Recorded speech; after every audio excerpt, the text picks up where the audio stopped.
মহাকাশ মানেই রহস্যের আকর। গভীর অন্ধকার সেই রহস্যের আড়ালে কত কিছুই না ঘটে চলেছে। এর সিংহভাগ পৃথিবীর মানুষের নাগালের বাইরে। মহাকাশের কোনো না কোনো প্রান্তে পৃথিবীর মতো গ্রহ খুঁজে চলেছেন মহাকাশ গবেষকেরা। ভিন গ্রহে প্রাণের খোঁজ পেতে বেতার সংকেত পাঠিয়ে বিস্তর পরীক্ষা নিরীক্ষা চলছে পৃথিবীর বুকে বসে।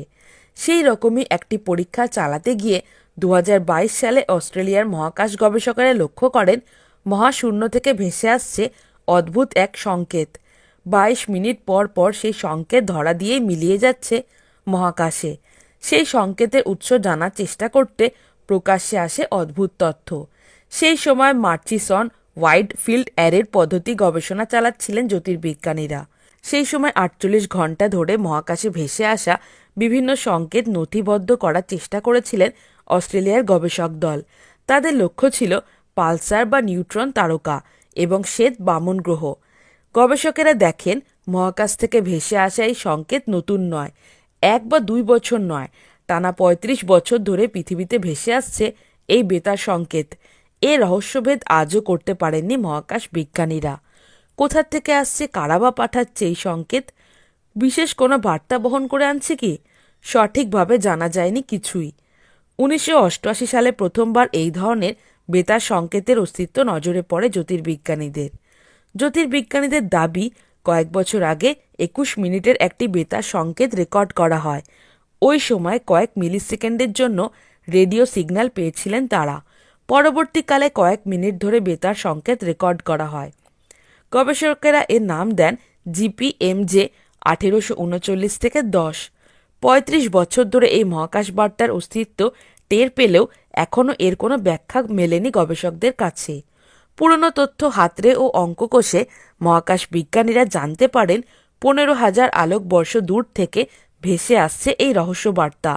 প্রতি 8 মিনিট অন্তর সংকেত আসার ঘটনা লক্ষ্য করেন বিজ্ঞানীরা। কারা পাঠাচ্ছে এই বার্তা? তবে কি অন্য কোনো গ্রহের বাসিন্দারা বারবার যোগাযোগের চেষ্টা করেও ব্যর্থ হচ্ছে? টানা 3 দশক ধরে কেনই বা ভেসে আসছে এই সংকেত? রহস্যময় এই বার্তা নিয়েই a long period radio transient active for 3 decades শিরোনামে একটি প্রবন্ধে বিজ্ঞান বিষয়ক পত্রিকা নেচারে প্রকাশ করেন একদল গবেষক। সেই গবেষণায় বলা হয়েছিল এই তরঙ্গ বা সংকেতগুলি কোনো পালসার থেকে আসছে। পালসার হলো এমন একটি মহাজাগতিক বস্তু যা নক্ষত্রের সুপারনোভা বিস্ফোরণে পড়ে থাকা কোরের অংশ। যখন সুপারনোভা বিস্ফোরণ হয় তখন বিধ্বস্ত নক্ষত্রের কোরের পদার্থসমূহ সংকুচিত হতে থাকে। অতিরিক্ত সংকোচনের ফলেই তৈরি হয় নিউট্রন তারকা। এই নিউট্রন তারকা এক নির্দিষ্ট স্পন্দনের মাপে তড়িৎ চুম্বকীয় তরঙ্গ নির্দিষ্ট দিকে বিকিরণ করে। এই তড়িৎ চুম্বকীয় তরঙ্গ স্পন্দনে বা পালসের আকারে প্রবাহিত হয় বলে এদের নাম পালসার। প্রবল বেগে ঘুরতে থাকা এই পালসার থেকে নির্গত শক্তির মাধ্যমেই 15,000 আলোকবর্ষ দূর থেকে বেতার সংকেত আসছে পৃথিবীতে। প্রাথমিকভাবে এমনটাই মত ছিল গবেষকদের। এই পালসারের চৌম্বকীয় শক্তি বেড়ে গেলে ঘূর্ণনের গতি আরও বেড়ে যায়। গতিবেগ যত বাড়ে ততই বেতার তরঙ্গ নির্গত হতে থাকে এর আশেপাশে। যখনই এই তরঙ্গ পৃথিবীর ধারের কাছে আসে তখনই অ্যান্টেনায় ধরা পড়ে এই সংকেতগুলি। পৃথিবীতে আসা অন্যান্য পালসার তরঙ্গের সঙ্গে জিপিএমজে 1839 থেকে 10 এর তরঙ্গ তুলনা করে দেখা শুরু করেন। সেই তথ্য যাচাই করে দেখতে গিয়ে ভুল ভাঙে জ্যোতির্বিজ্ঞানীদের।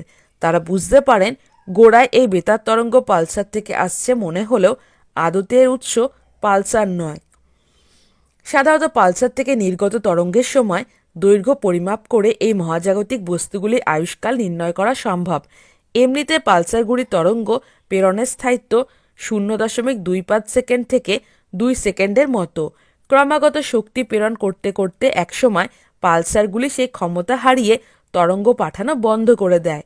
পালসারগুলি শক্তি ক্ষয় হওয়ার পর এমন একটি অবস্থায় চলে আসে যা মৃত্যুর ঠিক আগের দশা বলা যেতে পারে। মহাকাশ বিজ্ঞানের ভাষায় ডেথ ভ্যালির দিকে এগোতে থাকে এই নিউট্রন তারকাগুলি। এই অঞ্চলে প্রবেশ করলে পালসারগুলির রেডিও সংকেত পাঠানোর সময় অনেকটাই পরিবর্তন ঘটে, কারণ তাদের ঘূর্ণন অনেকটাই সংকুচিত হয়ে যায়। একটা সময়ের পর পালসারগুলির থেকে বেতার তরঙ্গ আসা একেবারেই বন্ধ হয়ে যায়। অন্য পালসারের বার্তার সঙ্গে জিপিএমজের 1839 থেকে 10-এর স্পন্দনের রেখাচিত্র মেপে দেখার পর চমকে ওঠেন মহাকাশ গবেষকেরা। রহস্যময় বেতার বার্তাটি আসছে তারকাদের মৃত্যু উপত্যকার ওপার থেকে। তা দেখে গবেষকরা নিশ্চিত হন এই সংকেত কোনোভাবেই পালসার থেকে আসছে না। তবে কোথা থেকে আসছে এই সংকেত? জ্যোতির্বিজ্ঞানীদের একাংশের ধারণা এই সংকেতের উৎস হতে পারে ম্যাগনেটার। এরাও এক ধরনের নিউট্রন তারকা যাদের প্রচণ্ড শক্তিশালী চৌম্বকীয় বলয় থাকে। এদের চৌম্বকীয় ক্ষেত্র থেকে পালসারের থেকেও বেশি বেতার তরঙ্গ, চৌম্বক তরঙ্গ, এমনকি এক্সরেও নির্গত হতে থাকে।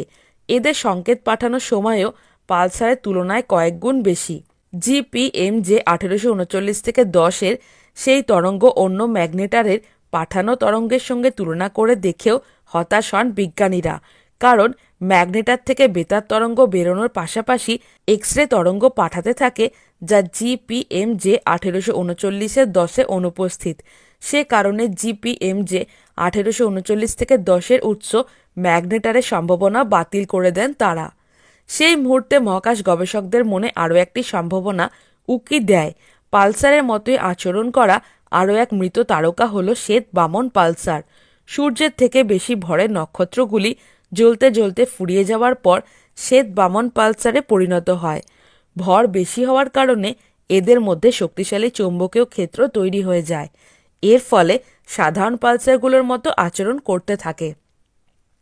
এই শ্বেত বামন পালসারগুলির কণা চুম্বক শক্তি সংস্পর্শে আসার পরেই পালসারের মতো নির্দিষ্ট সময় অন্তর আলো ও সংকেত প্রেরণ করতে থাকে। তবে শ্বেত বামন পালসারগুলো সংকেত পাঠানোর দৈর্ঘ্য 100 সেকেন্ড থেকে 1000 সেকেন্ড পর্যন্ত স্থায়ী হয়। মহাকাশ গবেষকেরা জিপিএমজে 1839 থেকে 10-এর আসা বেতার তরঙ্গের আচরণ পর্যবেক্ষণ করে দেখেন।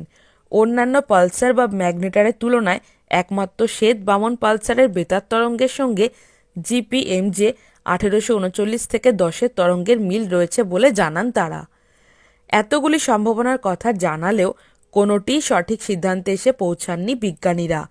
এই সংকেতের অর্থ এখনও উদ্ধার করে উঠতে পারেননি মহাকাশ বিজ্ঞানীরা। তবে কি সত্যি সত্যি বাইরের কোনো ভিনগ্রহীদের কাছ থেকে এই সংকেত মিলছে? এখন দেখার সেটা সময়ের অপেক্ষা। হ্যালো ফ্রেন্ডস, আমি জয়িতা। আপনারা দেখছেন বুক অফ নলেজ চ্যানেল। আপনি কি খাদ্যরসিক বা ভ্রমণ প্রেমী? তাহলে নিচে দেওয়া ডেসক্রিপশন বক্সের লিঙ্কে ক্লিক করুন আর রহস্য, এডুকেশন, অ্যাডভেঞ্চার রিলেটেড ভিডিও পেতে আমার চ্যানেলটিকে সাবস্ক্রাইব করুন। ভালো লাগলে অবশ্যই লাইক, কমেন্ট আর বন্ধুদের সাথে শেয়ার করুন। তো বন্ধুরা, আজকে আমার টপিক ভালো লেগে থাকলে চ্যানেলটিকে like, comment, share and subscribe করতে ভুলো না।